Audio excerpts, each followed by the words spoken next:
Patrick McNeil back here at the intermission and joined now by Cape Breton Eagles General Manager of Business Operations, Courtney Schriver-Richard. Courtney, how different have things been this year and how are you enjoying, I guess we can use the term, life in the pandemic era for the Eagles? Thanks for having me, Pat.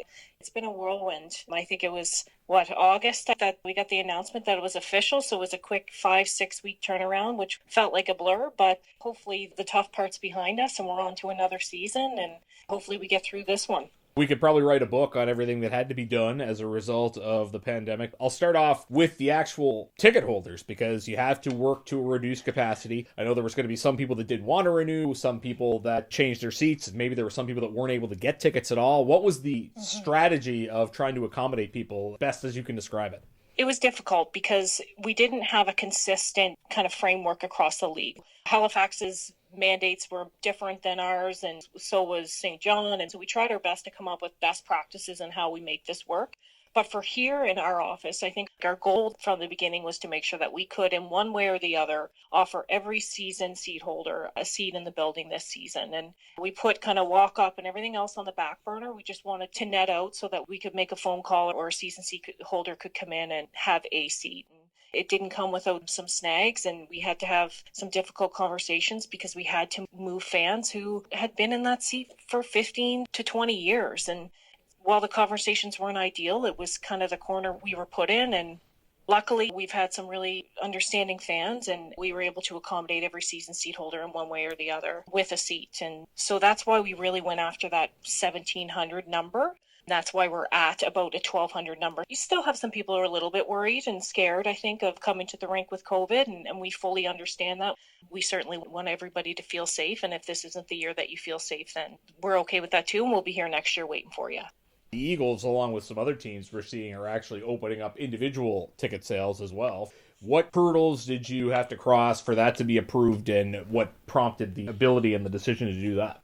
We weren't going to go in that direction in the beginning. There was numerous reasons. With all the COVID protocols in place, which you could, to your point, Pat, write a book on, you want that repeat visitor coming to our game so that they can learn and it can kind of be a part of their process. They know what door to go into. They know what washroom is theirs. But we felt with the small amount of tickets that we would sell that it wouldn't be an issue. So we have about 100 tickets maybe per game that we felt like we'd like to get out to the general public. All of those seats are obviously not the most desirable, but it does get you into the building. You get to watch some live hockey. So we decided to go in that direction to just open it up to those who are still loyal fans who may not be able to be season seat holders or couldn't make it to every game but still want to be part of the action. When we realized we had some available in our upper bowls or at ice levels, we thought there's got to be someone who wants to come and watch the Eagles this season.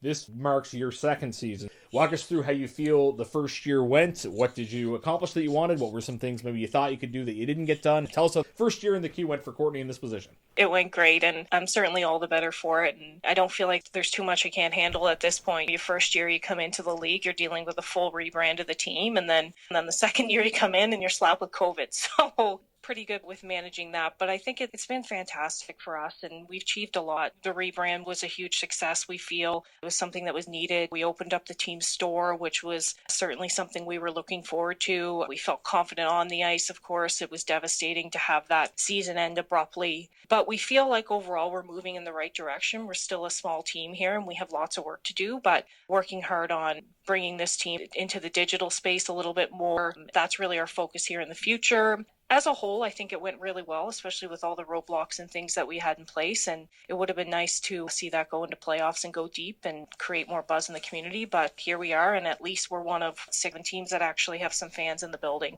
We feel lucky.